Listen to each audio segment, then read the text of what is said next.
Hey everybody, welcome to your video this week. Thanks for clicking on and watching.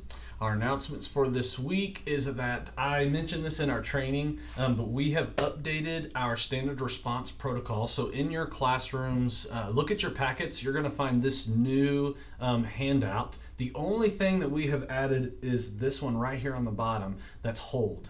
And so I said that if we have a lost child or if we have a child that's misplaced and don't quite know where they are, we're going to say hold. Hold in your classrooms, clear the hallways. Basically, all we're going to do there is that y'all are going to stay in your class, or if we have a group in the outlet, you'll stay in the outlet, basically whatever room you're in. We'll close those doors and we'll clear those hallways, and then staff will go through and check and find the kid that we need to find and all that kind of stuff.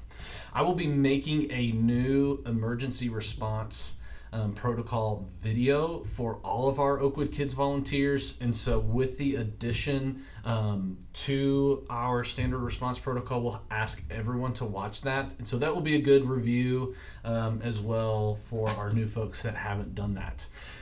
Second thing, we have a first grade kiddo that brings an EpiPen with him to Sundays and Wednesdays, and so I've been asked by both sets of those teachers, hey, I don't know if I could use an EpiPen. Well, we have a new EpiPen trainer. And so if you want to learn how to use an EpiPen, be confident if, God forbid, that something like that happens and you need to use one, I have this with me. And so let me know if you would like to use it. I can bring it to you, kind of show you how it works. You can practice with this. So this is a tool for you guys. So let me know if you need that. All right.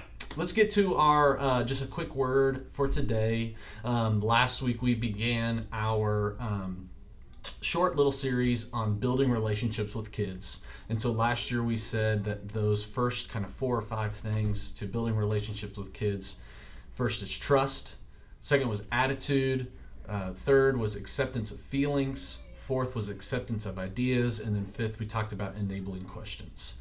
So let's get to our sixth way that we can build relationships with our kids. And this is one that I know you guys know, but it's just good to review. And that's praise and affirmation, right? Every single child wants to feel like they are the most special child in the entire world, right? That's just a part that makes us kids. It's a part of makes us humans, honestly.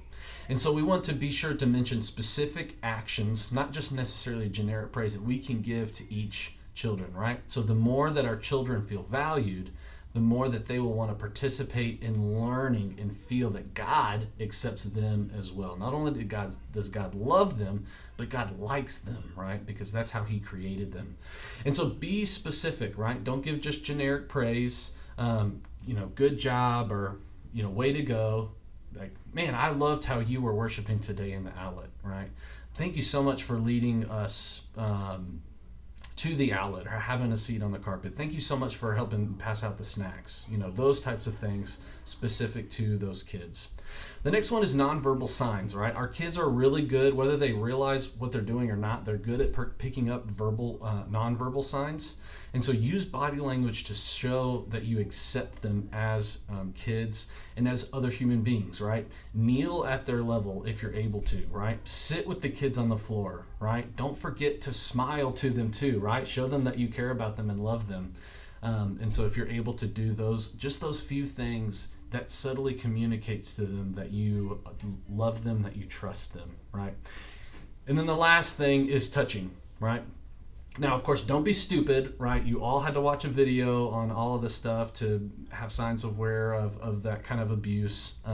But a hand on an upper arm or shoulder, right, can go a long way, can make a kid feel special, right? Side hugs are definitely for friends, and so the kid can feel loved if that's appropriate, or if that kid likes to do that, right? So go outside of your comfort zone just a little bit and give them a side hug or just a hand on the shoulder would be great. Other tips for just as I was kind of working through this for building relationships, try your best to talk with kids one-on-one, right? So when they walk into the class and everybody's working on their worksheet or their coloring sheet or something like that, engage them in conversation one-on-one would be a great way to do that. Also, be vulnerable and share your feelings, right? What you struggled with as a kid as you were in discussion. right? Those adults that I gravitated towards as a kid shared stories of how they were kids and how they grew up and the challenges that they faced. And that's something that stuck out to me. And also ask them questions about life, right? And follow up next week. So, hey, I know that you had a baseball game this weekend. How was your baseball game? Did y'all win? Did y'all lose? What position did you play? That kind of stuff. And also, we have postcards. So write them postcards. That would definitely build relationships with your kids. And lastly, and probably most importantly, would be to pray for them, right?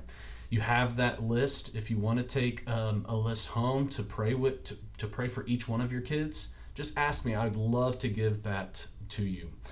So those are all the different kinds of ways that you can build relationships with your kids.